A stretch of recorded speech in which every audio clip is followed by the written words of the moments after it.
नमस्कार. BMS first year रचनाशास्त्राच्या paper 2मधील आज आपण कार्डिओव्हॅस्क्युलर सिस्टीमच्या जे आपल्या राहिलेल्या नोट्स आहेत, म्हणजे आपण पार्ट 1 व्हिडिओमध्ये पेरिकार्डियम, त्यानंतर हार्ट, ॲब्डोमिनल आवर्टा आणि डिसेंडिंग आवर्टाच्या नोट्स पाहिल्या होत्या. तर त्यानुसार सिलेबस कॉपीनुसार जे आता राहिलेले पॉईंट्स आहेत, जसं की आर्च ऑफ आवर्टा आणि ब्लड सप्लाय ऑफ हार्ट, तर त्याच्या नोट्स आज आपण या व्हिडिओमध्ये बघणार आहे. हा कार्डिओव्हॅस्क्युलर सिस्टीमचा पार्ट 2 व्हिडिओ असणार आहे. जर तुम्ही पार्ट 1 व्हिडिओ बघितला नसेल किंवा तुमच्याकडून राहिला असेल तर तो एकदा आधी पाहून घ्या.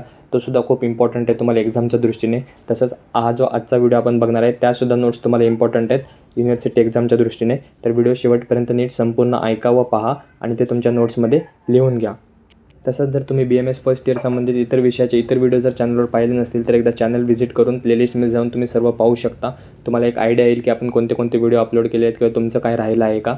तसंच जर तुम्ही टेलिग्राम चॅनल किंवा व्हॉट्सअप ग्रुप जर जॉईन केला नसेल तर त्या दोन्हीची लिंक ह्या व्हिडिओच्या डिस्क्रिप्शनमध्ये शेवटी दिलेली आहे.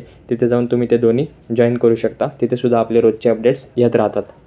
तर तुम्ही जर रेग्युलर व्हिडिओ आपले बघत असाल नोट्सचे, तर तुम्हाला माहिती आहे की आपण कोणताही टॉपिक त्याच्या नोट्स बघत असताना आधी सिलेबस कॉपीनुसार त्या टॉपिकला युनिव्हर्सिटी एक्झाममध्ये किती वेटेज आहे ते पाहतो. तर कार्डिओव्हॅस्क्युलर सिस्टीमला तुम्हाला युनिव्हर्सिटी एक्झाममध्ये 8 मार्कांचं वेटेज दिलेलं आहे. इथे वेटेज जरी 8 मार्कांचं दिलं असलं तरी हा टॉपिक तुम्हाला MCQ, SAQ आणि LAQ अशा तिन्ही दृष्टीने तो महत्त्वाचा आहे. म्हणजे तुम्हाला वाटेल की 8 मार्कांचा टॉपिक आहे तर ह्याच्यावर LAQ येणार नाही, तर असं नाही आहे. तर त्यावर तुम्हाला LAQ सुद्धा विचारू शकतात हार्टवरती किंवा एक्सटर्नल फीचर्सवरती किंवा दुसऱ्या एखाद्या पार्टवरती LAQ सुद्धा विचारू शकतात. तर टॉपिक व्यवस्थित स्टडी करा, नोट्स व्यवस्थित लिहून घ्या. तर पाहूयात आर्च ऑफ आवर्टा.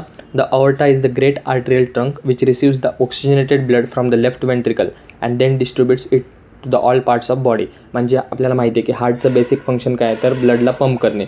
तर जेव्हा लेफ्ट वेंट्रिकलमधून ऑक्सिजनेटेड ब्लड बाहेर टाकलं जातं तेव्हा ते सुरुवातीला आर्च ऑफ आवर्टामध्ये जातं आणि तिथून ते पूर्ण ऑल पार्ट्स ऑफ बॉडीला जातं. तर इन थोरॅक्स फॉलोइंग 3 पार्ट्स असतात आर्च ऑफ आवर्टाचे: ascending aorta, arch of aorta आणि डिसेंडिंग थोरॅसिक आवर्टा. तर हे आवर्टाचे पार्ट्स आहेत. तर त्यापैकी आपण असेंडिंग आवर्टा आणि डिसेंडिंग आवर्टाचे नोट्स मागच्या व्हिडिओमध्ये पाहिलेले आहेत. तर ह्या व्हिडिओमध्ये आपण आर्च ऑफ आवर्टा बघणार आहे. Arch of aorta it is the continuation of the ascending aorta. It is situated in the superior mediastinum behind the lower half of manubrium sterni. त्याचा कोर्स म्हणजे काय, तर कुठून कुठे जातं तर त्याला कोर्स असं म्हणतात. It begins behind the upper border of second right sternocondral joint and arches over the root of lung. Diameter of arch of aorta is 3 cm at its origin and 2 cm near its termination. म्हणजे सुरुवातीला त्याचा 3 cm diameter असतो आणि जिथं ते end होतं तिथं 2 cm असतो. It runs upwards, backwards and to the left side of the bifurcation of trachea. ट्रकियाच्या अपवर्ड, बॅकवर्ड आणि लेफ्ट साईडून ते रन करतं. Then it passes downwards behind the left bronchus. It ends at the lower border of the vertebra T4 by becoming continuous with the descending aorta. Although it begins anteriorly and ends posteriorly, its beginning and end are at the same level. जरी ते वेगवेगळ्या जागेवरून चालू होत असले तरी ते end एकाच लेवलला होतात असं त्यांचं म्हणणं आहे. At its junction with the descending aorta, there is a small constriction called as aortic isthmus. त्यानंतर त्याचे रिलेशन्समध्ये anteriorly and to the left 4 nerves असतात. Left phrenic nerve, lower cervical cardiac branch, superior cervical cardiac branch आणि left vagus nerve. त्यानंतर left superior intercostal vein, left pleura and lung, remains of the thymus हे त्याच्या anteriorly असतात. त्यानंतर posterior and to the right trachea, deep cardiac plexus, oesophagus, left recurrent laryngeal nerve, thoracic duct आणि vertebral column. Superior रिलेशन्समध्ये 3 branches of arch of aorta: brachiocephalic, left common carotid आणि left subclavian artery आणि left brachiocephalic vein. त्यानंतर inferior रिलेशन्समध्ये bifurcation of the pulmonary trunk, left bronchus, ligamentum arteriosum आणि left recurrent laryngeal nerve. A small artery supplying the thyroid gland called the arteria thyroidea ima may arise from the arch of aorta.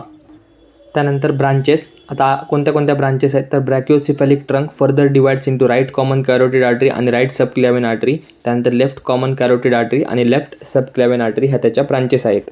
जर तुम्हाला arch of आवर्टाचा प्रश्न आला SAQ किंवा LAQमध्ये सुद्धा विचारलं तर तुम्हाला डायग्राम काढणं गरजेचं आहे. मी तुम्हाला वारंवार दर व्हिडिओमध्ये सांगतो आहे की ॲनाटॉमीचा कोणताही प्रश्न असेल तर तिथे डायग्राम खूप गरजेचे आहे, कारण ॲनाटॉमी आणि डायग्रामचं वेगळं रिलेशन आहे. डायग्राम जेव्हा तुम्ही काढता तेव्हा एक्झामिनरला अजून क्लिअर होतं की तुम्हाला थेरॉटिकल नॉलेजसोबत डायग्रामॅटिक पण तुम्हाला करता येत आहे आणि डायग्राममधनं तुमच्या स्वतःच्या गोष्टी चांगल्या लक्षात राहतील. त्यामुळे सुद्धा डायग्राम इम्पॉर्टंट आहे. त्यामुळे तुम्ही ते पेपरात काढणं आवश्यक आहे. त्यामुळे प्रत्येक गोष्टीची एक डायग्राम तरी करून ठेवा. त्यानंतर आपला कार्डिओव्हॅस्क्युलर सिस्टीममधला आणि ह्या व्हिडिओमधला सुद्धा शेवटचा पार्ट तो म्हणजे blood supply of the heart. Blood सप्लायसुद्धा तितकाच महत्त्वाचा आहे, तो सुद्धा विचारला जाऊ शकतो, एकदा वाचून ठेवा. The heart is supplied by 2 coronary arteries arising from the ascending aorta. दोन करोनरी आर्टरीजनी हार्टला सप्लाय होतं. This both arteries run in the coronary sulcus. Features blood flows during the diastole of the heart. Diameter सांगितलं आहे 1.5 ते 3.2 mm. Left coronary is larger in caliber and supplies more myocardium. These arteries are functional end arteries. Origin of the posterior interventricular artery determines the dominance of the artery. तर त्यामध्ये पहिली आहे right coronary artery. त्याची position सांगितले. It is smaller than the left coronary artery, arises from the anterior aortic sinus of the ascending aorta. त्यानंतर त्याचा course first passes forwards and to the right to emerge on the surface of the heart, then runs downwards in the coronary sulcus, winds around the inferior border to reach the diaphragmatic surface. It terminates by anastomosis within circumflex branch of the left coronary artery at the crux. म्हणजे दोन आपल्याला artery बघायचे आहेत, right coronary artery आणि left coronary artery. त्यामध्ये प्रत्येकामध्ये आपल्याला त्याची पोझिशन, कोर्स, ब्रांचेस आणि त्याचा एरिया ऑफ डिस्ट्रीब्युशन म्हणजे हे 4 पॉईंट्स आपल्याला दोन्ही कॉर्नरी आर्टरीचे बघायचे आहेत. तर आपला कोर्स बघितला आहे. ब्रांचेसमध्ये आर्टेरियल ब्रांचेसमध्ये anterior, posterior and lateral S A nodal artery. त्यानंतर राईट कोनस आर्टरी. वेंट्रिक्युलर ब्रांचेसमध्ये अँटेरियर आणि पोस्टिरियर आणि right marginal artery arises at the right coronary artery. त्यानंतर नेक्स्ट आहे राईट कॉर्नरी आर्टरीचा एरिया ऑफ डिस्ट्रीब्युशन, कुठे कुठे ती पसरलेली असते. तर right atrium, greater part of right ventricle, small part of left ventricle, posterior 1/3 part of interventricular septum आणि whole part of conducting system except a part of left branch of AV bundle. इथे सर्वीकडती area of distribution आहे right coronary आर्टरीचा. तर आपण आता 4 points बघितले right coronary आर्टरीचे. तेच सेम पॉईंट्स आपल्याला लेफ्ट कॉर्नरी आर्टरीचे बघायचे आहेत.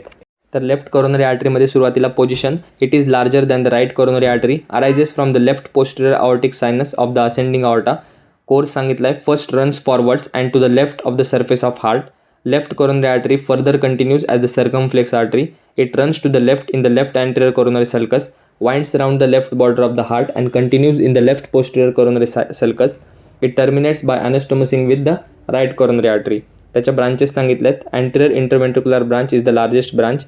त्यानंतर ventricular branchमध्ये left diagonal artery, septal branches, left conus artery आणि circumflex branch, left marginal artery. ह्या त्याच्या ब्रांचेस आहेत. तुम्हाला जर इथे थोडंफार कन्फ्यूज होत असेल राईट आणि लेफ्टमध्ये, तर तुम्ही सरळ काय करा, एक पेज घ्या आणि त्याच्या डिवाईड करून दोन्ही एक साईडला लिहा. म्हणजे तुम्हाला लगेच लक्षात येईल की राईट आणि लेफ्टमध्ये काय फरक आहे किंवा कुठल्या कुठल्या पॉईंट्समध्ये तिथे डिफरन्स आहे.